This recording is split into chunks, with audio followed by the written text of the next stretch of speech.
The median wage gap between the salary of a man and a woman is $10,000.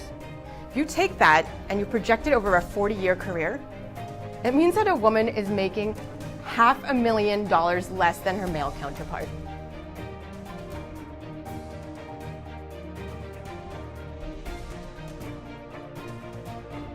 This workshop is designed to give you lots of concrete tools and strategies you can actually use to take back more control in your work life and to excel.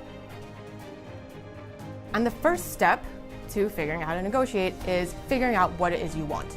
Step 2 is asking. We're never going to get something if we don't ask.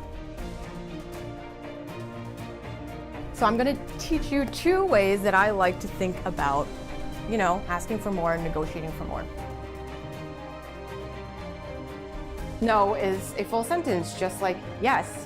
We got to be able to say no.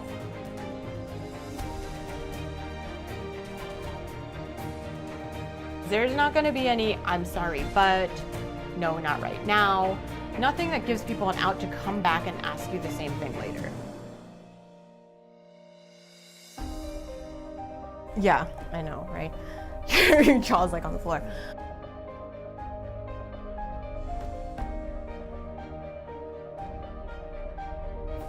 Welcome to Stop Settling in Your Career, an online workshop for women.